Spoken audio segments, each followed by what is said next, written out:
A paz do Senhor, meus irmãos, pela graça de Deus, estamos dando início a mais uma semana das nossas leituras diárias das lições da Escola Bíblica Dominical. Vamos aí prosseguindo com os estudos deste quarto trimestre de 2023, onde estamos estudando o tema Até os Confins da Terra, pregando o Evangelho a todos os povos até a volta de Cristo. E nesta semana, meus queridos irmãos, vamos estudar a lição de número 12, que tem como título O Modelo de Missões da Igreja de Antioquia.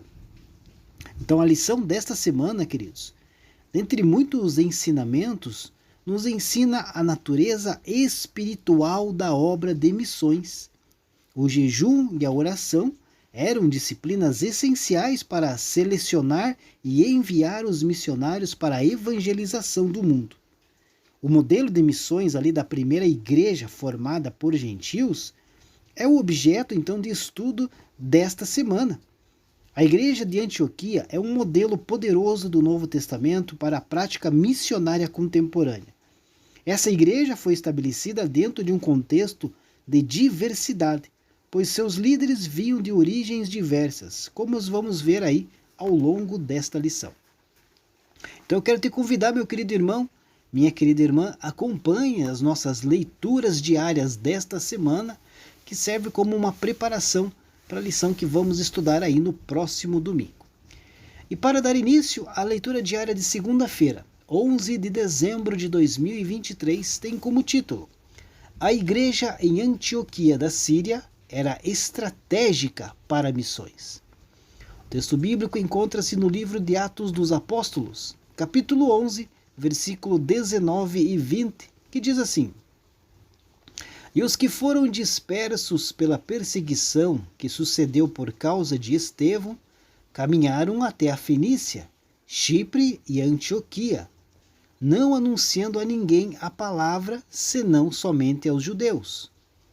E havia entre eles alguns varões de Chipre e de Cirene, os quais, entrando em Antioquia, falaram aos gregos, anunciando o Senhor Jesus. Queridos, Antioquia da Síria era uma das grandes cidades do Império Romano, ficando atrás aí em tamanho e extensão somente de Roma e Alexandria. No primeiro século, ela tinha aí por volta de 500 mil habitantes, sendo a capital da província da Síria, próximo aí ao rio Orontes, e cerca de 24 quilômetros do mar Mediterrâneo. Sob o governo de Herodes, o Grande, ela cresceu e foi embelezada à maneira dos romanos, os quais fizeram melhorias nas estradas que davam acesso à cidade e ao porto. Por certo, queridos, esta seria uma cidade estratégica para a expansão missionária. Claramente, há um padrão de formação helênica em Antioquia. Isto por conta do Império Grego, que influenciou em muito aquela região. O modo como Antioquia se estabeleceu desde a sua formação durante os impérios macedônio, grego e romano, a estabilidade política e econômica, assim como a aceitação de diversos povos e etnias na região, são cruciais para o que estava prestes a acontecer.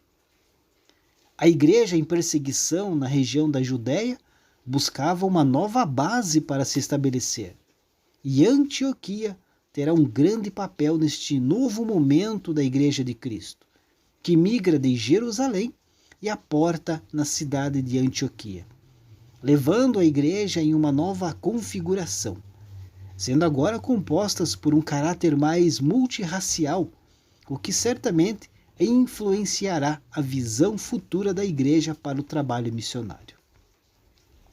A essa altura da história, Antioquia tinha uma igreja com identidade e tão bem estabelecida que fora capaz de socorrer os seus irmãos necessitados na Judéia. Podemos verificar que a vida da igreja se tornou referencial para as demais igrejas em formação ou já existentes. Deste modo, ser chamados de cristãos é muito mais do que um novo referencial, mas sim uma síntese do que havia se tornado essa importante igreja do primeiro século. Vale lembrar que foi em Antioquia que pela primeira vez os discípulos foram chamados de cristãos. O seu desenvolvimento e o seu referencial junto às igrejas do primeiro século vieram mediante as bases sólidas que lá existiam, fazendo que, com isso, surgisse ali um modelo para as demais igrejas daquela região e as que seriam plantadas pelo Oriente Próximo. Deus abençoe a sua vida e uma ótima segunda-feira a todos.